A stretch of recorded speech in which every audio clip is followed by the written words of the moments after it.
नमस्कार बच्चों, आज मैं आप लोगों के सामने अब कहाँ दूसरे के दुख से दुखी होने वाले नामक पाठ के दूसरा भाग लेके आई हूँ। इसको समझने के लिए आप लोगों को पहला भाग भी सुनना होगा, ठीक है।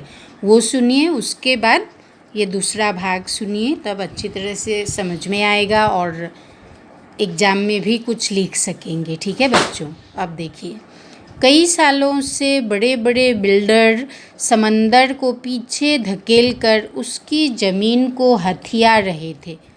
बेचारा समंदर लगातार सिमटता जा रहा था। पहले उसने अपनी फैली हुई टांगें समेटी, थोड़ा सिमट कर बैठ गया। फिर जगह कम पड़ी तो उकड़ू बैठ गया। फिर खड़ा हो गया।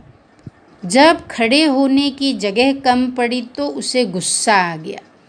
जो जितना बड़ा होता है उसे उतना ही कम गुस्सा आता है, परंतु आता है तो रोकना मुश्किल हो जाता है। और यही हुआ। उसने एक रात अपनी लहरों पर दौड़ते हुए 3 जहाज़ों को उठाकर बच्चों की गेंद की तरह 3 दिशाओं में फेंक दिया।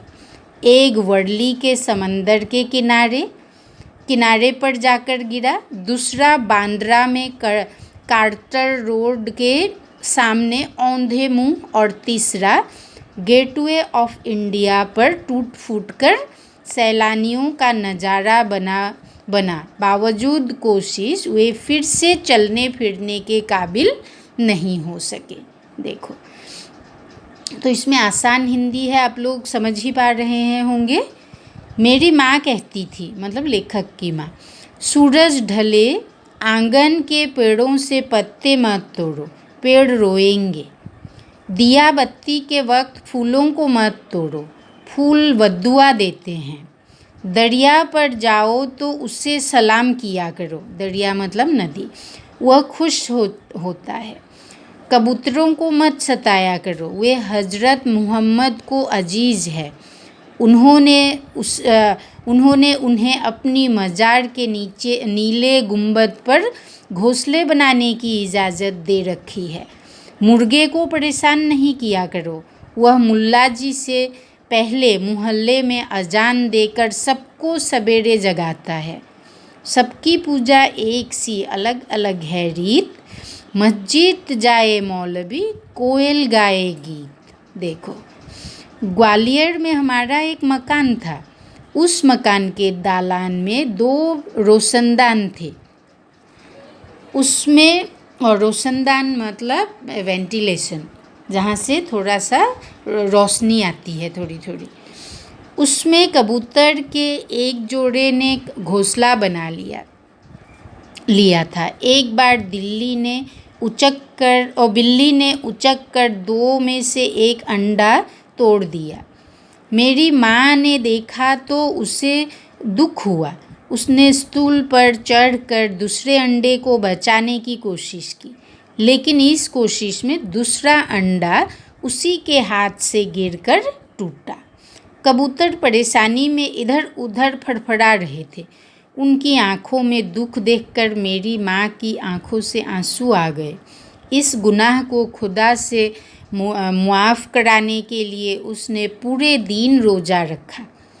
दिन भर, मतलब लेखक की माँ ने रोज़ा रख लिया, क्योंकि उनके हाथ से एक अंडा टूट गया था, और कबूतरों के अंडे, इसीलिए कबूतर परेशान ने आँखों में आंसू आ गए। रोज़ा रखा, दिन भर कुछ खाया पिया नहीं, सिर्फ रोती रही और रात दिन नमाज पढ़कर खुदा से इस गलती को मुआफ़ करने की दुआ मांगती रही। ग्वालियर से मुंबई की दूरी ने संसार को काफ़ी कुछ बदल दिया है। वर्सोवा में, जहाँ आज मेरा घर है, पहले यहाँ दूर तक जंगल था, पेड़ थे, परिंदे थे और दूसरे जानवर थे। अब यहाँ समंदर के किनारे लंबी चौड़ी बस्ती बन गई है। इस बस्ती ने न जाने कितने परिंदों चरिंदों से उनका घर छीन लिया है। इनमें से कुछ शहर छोड़कर चले गए हैं। जो नहीं आ सकते हैं, उन्होंने यहाँ वहाँ डेरा डाल लिया। और जो नहीं जा सकते उन्होंने यहाँ वहाँ डेरा डाल लिया है। इनमें से 2 कबूतरों ने मेरे फ्लैट के एक मचान में घोंसला बना लिया है। बच्चे अभी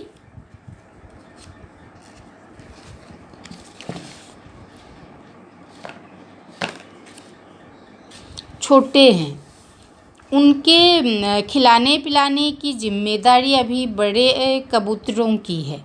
वे दिन में कई बार आते जाते हैं, और क्यों न आए जाएं, आखिर उनका भी घर है। लेकिन उनके आने जाने से हमें परेशानी भी होती है। वे कभी किसी चीज़ को गिरा कर तोड़ देते हैं, कभी मेरी लाइब्रेरी में घुसकर कबीर या मिर्ज़ा गालिब को सताने लगते हैं।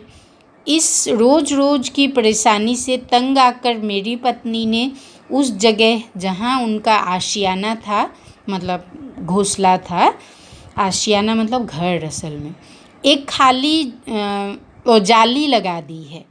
उनके बच्चों को दूसरे जगह पर रख दिया है। उनके आने की खिड़की को बंद किया जाने लगा है। खिड़की के बाहर अब 2 कबूतर रात भर खामोश और उदास बैठे रहते हैं। मगर अब न सोलेमन है जो उनकी ज़ुबान को समझकर उनका दुख बांटे, न मेरी माँ है जो इनके दुखों में सारी रात नमाज़ों में काटे। नदियाँ सींचे खेत को, तोता कुतरे आम, सूरज ठेकेदार सा सबको बांटे काम। देखो बीच में 2 पंक्तियाँ, कविता की पंक्तियाँ दे देकर सुंदर से लेखक ने लोगों को समझाया है आजकल की समस्या के बारे में। ठीक है बच्चों।